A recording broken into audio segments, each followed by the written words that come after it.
صل على محمد. إذا كنت أصلعا شاهد هذا الفيديو وثق بنفسك وصلعتك. Oh my God!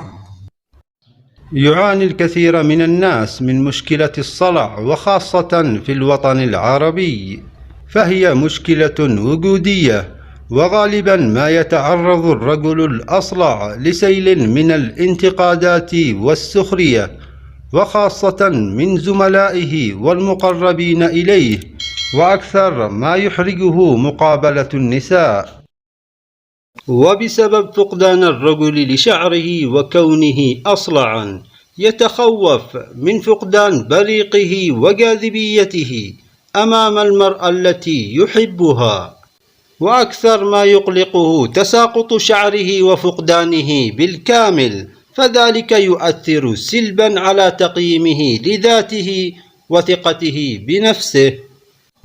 فلماذا تهتز ثقته بنفسه؟ لأنه يعتقد أن الصلع يجعله يبدو أكبر سنا ويفقده شبابه رغم صغر سنه، فيعايرونه بالشيب في أوساط مجتمعه، مما يدفعه إلى اللجوء إلى مراكز متخصصة لزراعة الشعر لكي يبدو أصغر سنا وأكثر جاذبية.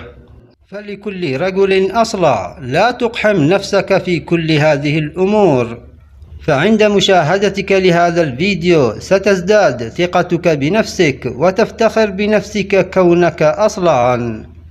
Oh my God! وفي دراسة أجريت لعدة رجال صلع كانت نتائجها مبهرة وغير متوقعة. لنشاهد معا ما تمخضت إليه هذه الدراسة من حقائق عن الرجل الأصلع. أوضحت الدراسات أن الرجل الأصلع مصدر قوة وثقة في الحياة العملية، واتضح أيضا أن الرجل الأصلع أكثر وسامة وجاذبية للمرأة ويشعرها بالأمان. وأوضحت هذه الدراسات حقائق مذهلة، إليكم بعضها. الحقيقة الأولى هي الثبات. الرجل الأصلع يبقى بنظر حبيبته هو لا يتغير، في حين أن ذلك الذي لديه شعرا مثلا قد ينام بلوك ويستيقظ بلوك آخر مختلف. الحقيقة الثانية أكثر من علاقة جنسية. أوضحت الدراسات العلمية أن الرجل الأصلع لديه معدل تستوستيرون مرتفع يتسبب بتساقط شعره، مما يزيد الرغبة الجنسية لديه. الحقيقة الثالثة رياضي بامتياز. لا شك أن الشعر الطويل قد يشكل عائقا أمام ممارسة بعض الرياضات، لذلك يفضل الرجل الرياضي أن يحلق رأسه، فضلا عن أن أفضل الرياضيين من حول العالم يتمتعون برأس أصلع كأندري أغاسي ومايكل جوردان وشايكل أونيل. الحقيقة الرابعة صحة أفضل. كشف باحثون في جامعة واشنطن أن الرجل الذي يفقد شعره ويكون أصلعا قبل سن 30 ينخفض لديه احتمال الإصابة بسرطان البروستات.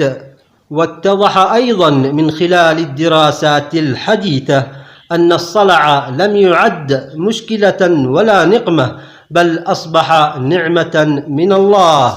فبعد تصميم ومونتاج هذا الفيديو واطلاعي على الحقائق العلمية المثيرة حول الصلع، والآن أحمد الله أني أصلعا.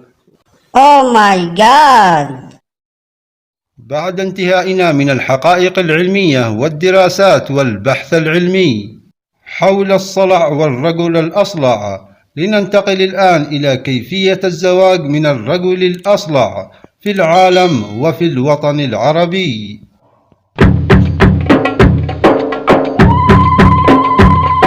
يا ام العريس علي الزغرود.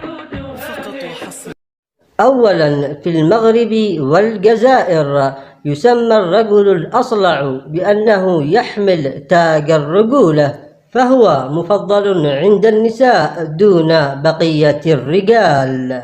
أما في أندونيسيا فإن القاضي الذي يعقد للمتزوجين زواجهم يطلب من العريس الأصلع صورة كونها تعتبر إنجازا للقاضي.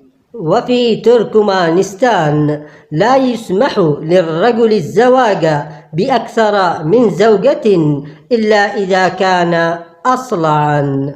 وفي البرازيل تشترط الفتاة الحسناء على خطيبها الكشف على شعر رأسه لتضمن أنه ليس كثيفا، فزيادة الشعر دليل أنوثة ونقص في الخصوبة. وفي أوزباكستان يتزوج الرجل الأصلع دون مهر، وأنا أنصح أي رجل أصلع لم يجد المال الكافي للزواج فما عليه الذهاب إلا لأوزباكستان للزواج مجانا. وفي الأرجنتين تعتبر المرأة المتزوجة من رجل أصلع سيدة مدينتها.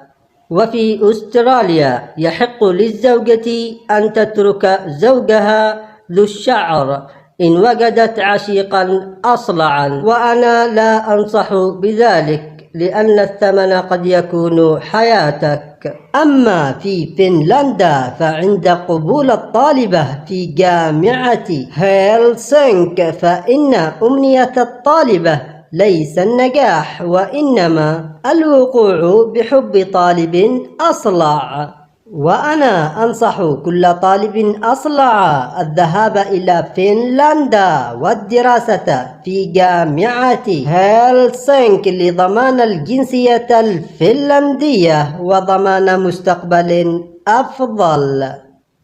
Oh my God!